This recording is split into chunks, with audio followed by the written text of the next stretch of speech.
கர்த்தருக்கு மிகவும் பிரியமான தேவ ஜனங்களே, இந்த ஞாயிறு விருந்திற்காக இயேசு கிறிஸ்துவின் நாமத்தில் உங்களை அன்புடன் அழைக்கிறோம். எனக்கு முன்பாக வைக்கப்பட்டுள்ள இந்த சவாலை என்னால் செய்ய முடியாது, எனக்காக யாராலும் செய்ய முடியாது. ஆனால் இது எப்படி நடக்கும் என்ற கேள்வியோடு இருக்கும் ஆத்மாவே, இன்று கர்த்தர் உங்களுக்கு சொல்லுவது மார்க்கு 10:27. மனுஷரால் இது கூடாததுதான், தேவனால் இது கூடாததல்ல. தேவனால் எல்லாம் கூடும் என்றார். நம் வாழ்க்கையிலும் அநேக விதமான சவால்களை சந்திப்போம். அநேக நேரம் அது நம்முடைய திராணிக்கு மிஞ்சினதாய் இருக்கும். சூழ்நிலைகள் எதிர்மறையாய் இருக்கும். நடக்காது என்று சொல்லி அதிகமாய் நம் காதுகளில் வந்து விழும்.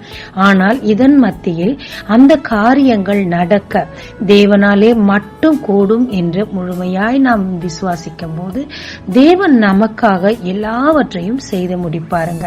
அதற்கு சில உதாரணங்களை கீழே காணலாம். முதலாவதாக, பெரும்பாலுள்ள அந்த ஸ்திரீ எல்லாம் செலவழிச்சு பார்த்தாச்சு, இந்த தீட்டோட நாட்டுக்குள்ள போகவும் முடியாது, ஏசப்பாட்ட போய் பேசவும் முடியாது, அட்லீஸ்ட் அவரோட வஸ்திரத்தின் தொங்கலை தொட்டா கூட எனக்கு சுகம் கிடைச்சிடும்ன்ற மிகப்பெரிய விசுவாசத்தோடு அவருடைய வஸ்திரத்தை அவர் அனுமதி இல்லாம தொடுறாங்க. வல்லமையும் அவருடைய அனுமதி இல்லாமலே வந்து இந்த அம்மாவை சுகப்படுத்துது. பாத்தீங்களா, எவ்வளோ பெரிய விசுவாசம் இருந்தா தேவனுடைய வல்லமையை இழுத்து கொண்டு வந்து இந்த அம்மாவுக்கு சுகம் கிடைக்கும். விசுவாசம் இருந்தால் தேவனால் கூடாத ஒரு விஷயம் கூட கிடையாதுங்க. எல்லாமே கூடும். உங்களுக்கும் அற்புதம் நடக்கும். முழுமையாய் விசுவாசித்து அற்புதத்தை பெற்றுக்கொள்ளுங்க. இரண்டாவதாக, மரியாள். லூக்கா 1:34 அவங்களோட கேள்வி எழும்புது. தேவதூதன் உனக்கு ஒரு குழந்தை இரட்சகன் பிறப்பார் என்று சொன்ன போது அவங்களோட கேள்வி மிக மிக சரியா இருந்தது. நான் புருஷனை அறியேன், இது எப்படி ஆகும்? இப்படிப்பட்ட கேள்விகளோடு இருக்கும் ஆத்மாவே, இங்கு கர்த்தர் சொல்லுகிறது தேவனால் எல்லாம் கூடும் என்று. உங்களோட கேள்விக்கு பதில் தேவனிடத்தில் இருக்கு. உங்களால முடியாத, நடக்காத, இயற்கைக்கு மாறான விஷயம் அப்படின்னு நீங்க என்னதான் நினைச்சாலும் தேவன் உங்க கேள்விக்கு பதில் கொடுக்கிறவராயிருக்கிறார். உங்க வாழ்க்கையில் எது ஆகாதுன்னு நினைக்கிறீங்களோ அதெல்லாம் ஆகும்னு சொல்றார். விசுவாசித்து அதை பெற்றுக்கொள்ளுங்க. மூன்றாவதாக, அதே அதிகாரத்துல லூக்கா 1:18 சகரியாவின் கேள்வி எழும்புதுங்க. இதை எதனால அறிவேன்? நான் கிழவன், என் பொண்டாட்டி கிழவி அப்படின்னு சொல்லி சொல்றாரு. மரியாள தேவன் தண்டிக்கல, ஏன்னா அவங்க கேட்டது நியாயம். இதற்கு முன்னாடி அப்படி நடந்ததே இல்லை. ஆனா இவரை தேவன் தண்டிக்கிறார். அவர் வாயை கட்டி போடுறார். ஏன்? இவருக்கு முன்மாதிரியாக ஆபிரகாம் இருந்தாங்க. அவங்க வயசானப்ப குழந்தை பிறந்தது. அதை மற்றவங்களுக்கு போதிக்கிற இவர் தானே தன்னுடைய வாழ்க்கையில வரும்போது பிராக்டிக்கல் இஷ்யூஸ பத்தி யோசிக்கிறாரு. தேவன் அவரை தண்டிச்சாலும் அவரால் முடியும் என்று சகரியாவை கொடுத்து செய்து காட்டினார். ஆமாங்க, அநேக நேரங்கள்ல நமக்கு முன்னாடி இருக்கிற பிராக்டிக்கல் இஷ்யூஸ் அதை நினைத்து இது ஆக வாய்ப்பே கிடையாதா, நம்ம தான் ஜெபிப்போம் நடக்கணும்னு. ஆனா இது நடக்க வாய்ப்பு இல்லைன்னு நம்மளே நம்புவோம். இப்படி நம்பினா எப்படிங்க? கர்த்தர் சகரியாவை தண்டிச்சு ஒரு குழந்தைய கொடுத்தாரு. எல்லா நேரமும் அது நடக்காது. சில நேரங்கள்ல நம்ம அவ்விசுவாசமே தேவன் செய்யும் அற்புதத்துக்கு தடையா இருக்குங்க. எவ்வளவு சூழ்நிலை இயற்கைக்கு மாறா பிராக்டிக்கல் இஷ்யூவோட இருந்தாலும் தேவனை அப்படியே நம்புங்க. ஏன்னா உங்க சூழ்நிலையை சமாளிக்க அவரால் மட்டும்தாங்க முடியும். நான்காவதாக, ஆதியாகமம் 18:11-12 வரைக்கும் இங்க ரொம்ப எக்ஸ்ட்ரீம் லெவல். இந்த லெவல்ல தான் நம்மள அநேகர் இருப்போம். ஆண்டவர் ஒரு குழந்தைய தரான்றாங்க. ஆனா இந்த சாரால் வந்து மக்களா சிரிக்கிறாங்க. எனக்கு இந்த வயசுல சுகம் கிடைக்குமா? ஏன் கர்ப்பம் செத்து போச்சு?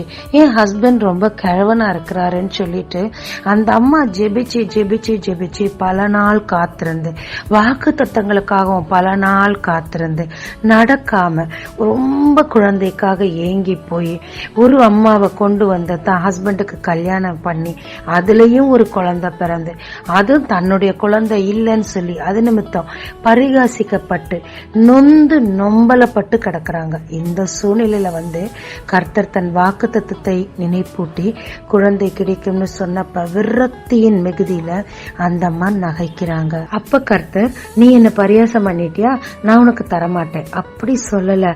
அந்த அம்மாவோட இருதயம் எந்த அளவு நொந்து போயிருந்து காத்திருந்து காத்திருந்து எவ்வளவு இழைச்சி போனாங்கன்னு தேவன் அறிந்திருந்தார். எனவே அடுத்த 10வது மாசத்துல அந்த அம்மா கையில ஒரு குழந்தையை கொடுத்து அவங்களோட நகைப்பை, கேலி கிண்டலை சந்தோஷமாக மகிழ்ச்சியாக மாற்றினார். நம்மில் அநேகர் பல ஆண்டுகளாக காத்திருந்து வாக்குத்தத்தம் நிறைவேறாததினால் நொந்து போய் விரக்தியில் ஜெபிக்க முடியாத அளவுக்கு இனிமேல் கர்த்தர் ஒவ்வொரு முறை அந்த வாக்குத்தத்தத்தை நினைப்பூட்டி நம்மிடத்தில் பேசும்போது ஒரு நகைப்பும் ஒரு விரக்தியுமே நம்மிடத்திலிருந்து வெளிப்படுங்க. ஆனால் தேவன் அதை புரிந்து கொள்கிறார். இதுதாங்க நல்ல விஷயம். தேவன் உங்களுக்கு சொன்னதே. சூழ்நிலை எவ்வளவு வேணா மாறி இருக்கட்டுங்க, ஆனால் உங்களுக்கு சொன்னதை நிறைவேற்ற கர்த்தரால் மட்டுமே முடியும். விசுவாசித்து பெற்றுக்கொள்ளுங்க. அப்ப தேவனால எல்லாமே செய்ய முடியுமா அப்படின்னு கேக்குறீங்களா? இல்லங்க. சில விஷயங்கள் இல்லாததனால சில காரியங்களை தேவனால் செய்ய முடியாது. அந்த கிராமத்திற்கு அற்புதம் செய்து ஒரு விடுதலை கொடுக்கத்தான் அவர் போனார். ஆனா அங்க விசுவாசம் இல்லாததினாலே அங்க அவரால் எந்த அற்புதமும் செய்ய முடியல. அந்த கிராமத்தை விட்டே போயிட்டாரு. விசுவாசம் இல்லாத இடத்துல தேவனால கிரியை செய்ய முடியாதுங்க. அது அவரால் முடியாதுன்னு அல்ல, அவர் செய்யறத நாம் தடுப்பதாக தான் அர்த்தங்க. மார்க் 10:27 அந்த ஐஸ்வர்யவானான வாலிபனுக்கும் அவன் விரும்பினதை தேவனால செய்ய முடியல. ஏன்னா நியமனங்கள் எல்லாவற்றையும் மிகச்சரியாய் பின்பற்றினார். இப்போதும் தேவனுக்காக எதையாகிலும் செய்யணும்னு அழகாய் ஆசைப்பட்டார். எல்லாமே சரிதான்.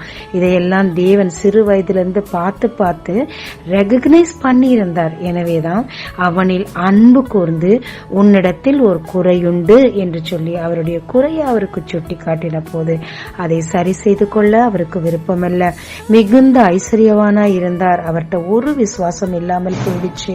இந்த தேவனை நான் நம்பி இருந்தேன்னா இதைவிட செழிப்பான வாழ்க்கையை இந்த இம்மையிலும் மறுமையிலும் மிகுந்த கனத்தோடு மரியாதையோடு அவர் எனக்கு கொடுப்பார் என்ற விசுவாசம் இல்லாமல் தன் பணத்தை அதிகமாய் நம்பினபடியினார்.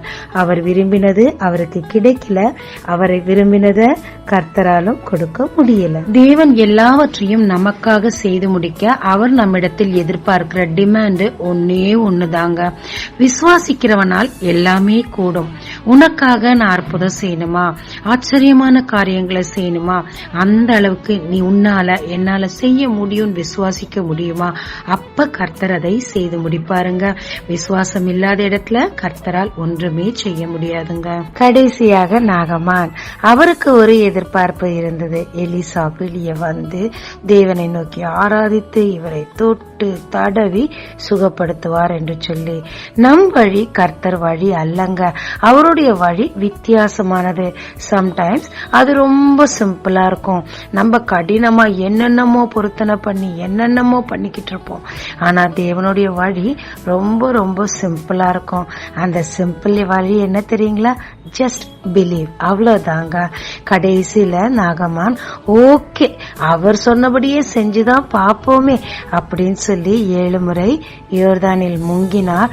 பச்சை குழந்தைய போல அவருடைய சரீரம் மாறிட்டு, சரீரம் மட்டுமல்லங்க அவர் மனசு மாறிச்சு.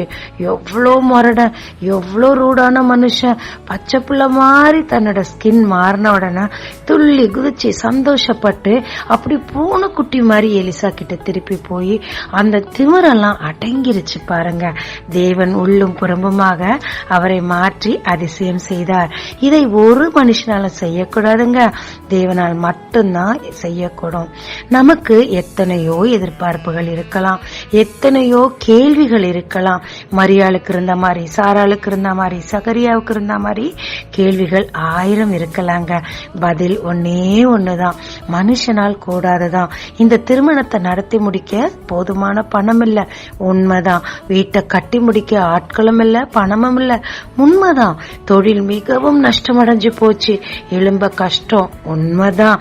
எத்தனை காரியம் இருக்கட்டுமே, ஊழியம் படுத்து போயிருந்தாலும் தேவன் உங்களுக்கு இதை செய்வேன் வாக்கு கொடுப்பாரானால், தொடர்ந்து அவரை நீங்கள் விசுவாசிப்பீரானால் யாராலும் உங்களுக்காக செய்ய முடியாத அவர் செய்து முடிப்பாருங்க.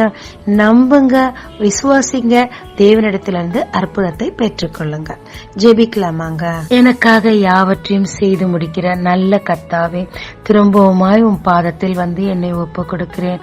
உண்மைதான் கர்த்தாவே, அந்த மனிதன் என் அவிவிசுவாசம் நீங்க எனக்கு உதவி செய்யும்னு சொல்லி ஜெபித்த போது அவர் அவிவிசுவாசத்தை நீக்கி அவர் குழந்தைக்கு சுகம் கொடுத்தீரே, அதை போல எனக்குள்ளும் அதிக அவிவிசுவாசம் இருக்கப்பா.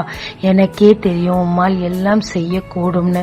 ஆனா எனக்குன்னு பர்சனலா வரும்போது என்னுடைய பிராக்டிக்கல் இஷ்யூஸ், என்னுடைய சூழ்நிலைகள் தான் என் கண் முன்னாடி வந்து நிக்குதப்பா.